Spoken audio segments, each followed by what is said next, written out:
Good morning, good afternoon, good night, whatever time of day it is for you.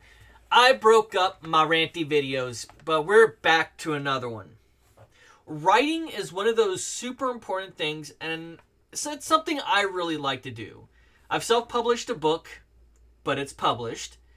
Um, but even with it being self published, it's going to be a bit ranty, so hold on to your pants if you want to. If not, go ahead and click off and you're not going to hear me that upset.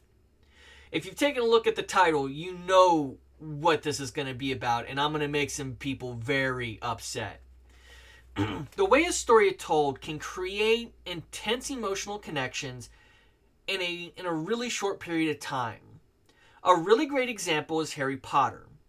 Harry Potter will defend the books even if they loathe the author for her political beliefs. The same is said about the way, when, and where characters are introduced in a story. Count Jacula, someone who used to be a big horror movie reviewer, covers this in great detail in his review of House of a Thousand Corpses. And I'm going to paraphrase what he said.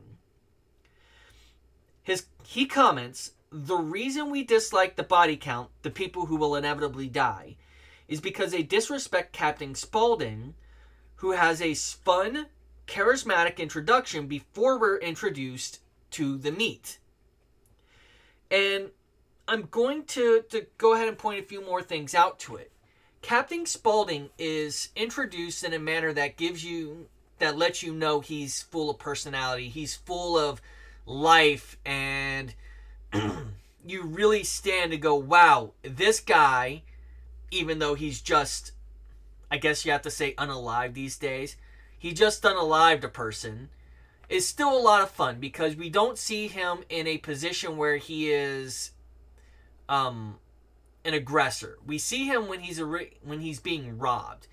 So we instinctively go, wow, this guy is made out in the first couple of moments to be a victim of a crime, but we find out that he's more tough. He's tougher than what he looks like. And that gives us a lot of early personality on a character in about, I want to say it was the 3-minute part of the movie. But why start with the horror movie? We are never introduced to Hodor or the rest of the upperclassmen. Why should I care about them? And the answers is, I don't. I don't care about them. I don't care about Hodor. I don't care about the other upperclassmen. They were not fleshed out, and this is another reason I just don't care. This is something that could have been easily fixed if they took a year to get to this point. And a year is a bit long, but you know what I'm saying. The game flashes back and forth to different time periods. And because of that flashback, it could have been used in a better way. First, we don't start at the graves, because that's already given us the ending of what happens to all these people. We don't really get attached to them. Where we start out in a training session. The upperclassmen are fighting with the lowerclassmen.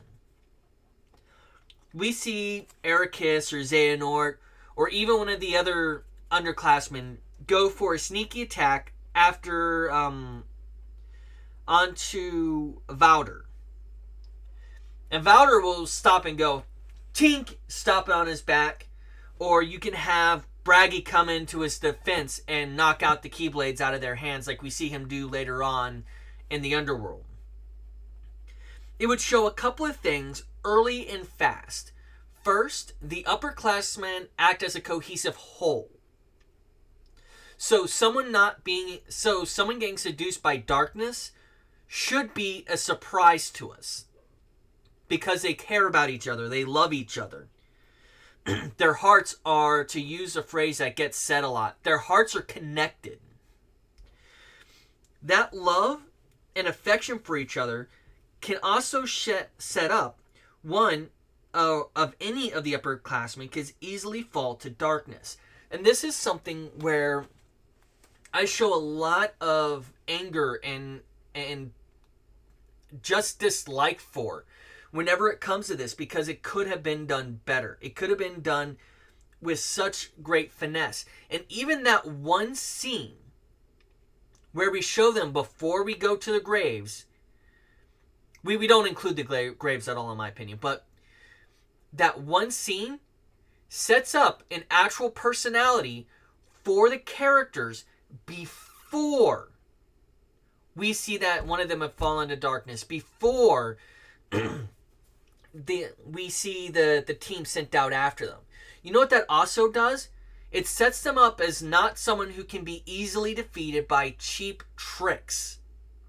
And right there, that little change would make Hodor's death mean more. Even if it's a little bit.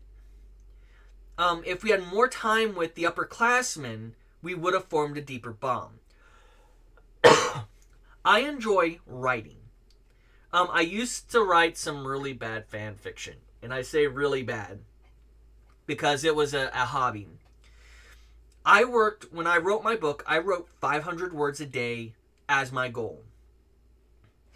And I really hope Nomura and his writing team, because it's no longer just Nomura, does the same thing. They sit down, they write, they try to figure out what they're going to do, and they set up conclusions better. Kind of like I should have set up the timing on this video better. But I think it can be done. I think it can be a lot better, and I think we'll see improvement later on once we hit that point. And I really hope you guys agree with me on this. I think that the writing just needs to be better, needs to be structured better. But with that said, I want to say good morning, good afternoon, good night, whatever time of day it is for you guys. And I hope you all have a wonderful day, and joy be to every last one of you.